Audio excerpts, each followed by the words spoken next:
Have you ever felt like Marvel Rivals is out to get you? Like the matchmaking system is secretly rigged against you? One game you're rolling through enemies, and the next you're up against an unstoppable sweat squad while your teammates are fighting their own controllers. Well, what if I told you it's not just bad luck?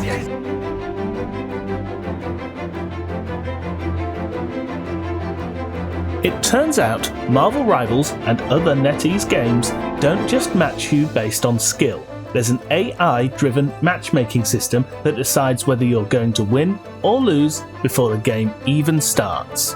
Welcome to Next Gen Rivals, and today I'm going to show you how to flip the system in your favour. Meet Linxia Gong, a previous research engineer at NetEase Games, the developer of Marvel Rivals. The information we're about to present to you is a condensed version of her presentation at GDC Vault. And if you'd like to watch her full presentation, the link is down in the description. But anyway, time to start breaking down the matchmaking system. NetEase Games don't just match you using a simple skill level and ping system. Nope, that would be too easy. Instead, they use 4 rules. Rule 1. Players should have similar skill levels. Makes sense. Rule 2. Latency should be balanced. Okay, fair. Rule 3. The match should be fair, so both teams have a similar win probability. And Rule 4. The match should be happy. Wait, what? They want us to be happy now? Yeah, you heard that right. The system considers if you're happy with your matches. But here's the catch. If you're seen as a player who accepts losing, the system is more likely to put you in a losing match. Meanwhile, if it thinks you won't tolerate losing, it gives you an easier game. So, if you're wondering why some matches feel straight up impossible, it's because the game intentionally sets you up to lose, to keep other players from rage quitting. NetEase literally sacrifices you to keep other players engaged and happy. If we take a quick look at our in-house Grandmaster on his way back up through Diamond, doesn't it seem a little suspicious that he's consistently the MVP of his team, but it's either a blazing victory or an outright defeat, one after another? The matchmaking system tracks a bunch of hidden factors to determine your satisfaction score.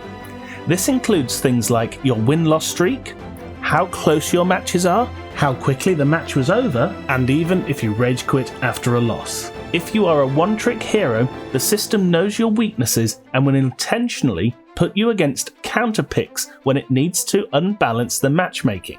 So yeah, if you're a Spidey main, you might start seeing a lot more Namors and Penny Parkers. But what if I told you you can fight back? Here's how you can tilt the matchmaking system in your favour. Leave after a loss. One of the biggest things Marvel Rivals looks at is how quickly you come back after a loss. If you always immediately queue up again, the game assumes you're okay with losing and will keep putting you in harder matches. Instead, leave the game for at least 8 hours after a loss. If you're done for the day, don't log in the next day. This makes the algorithm think, oh no, they might quit forever, and it will start giving you easier games to keep you engaged.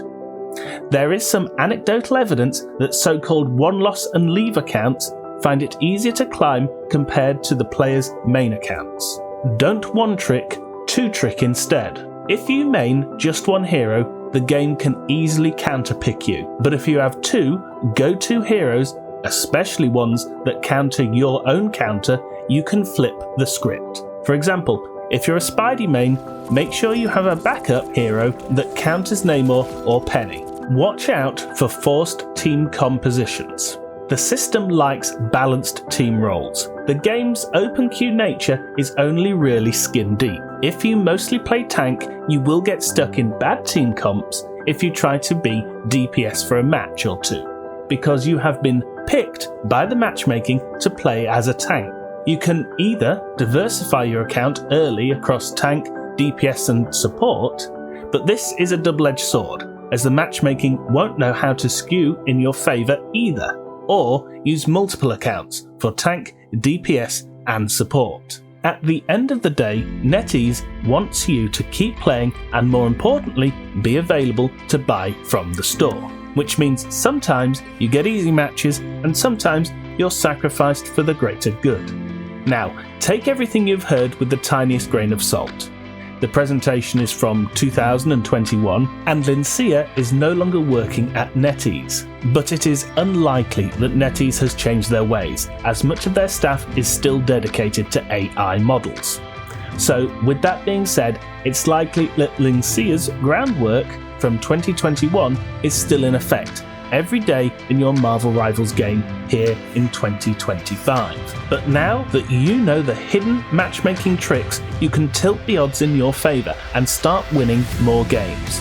Just remember, if you keep queuing up after a loss, the game will punish you. So the next time you lose, don't tilt, just walk away. Your next match will thank you. If you like this video, try this one out next.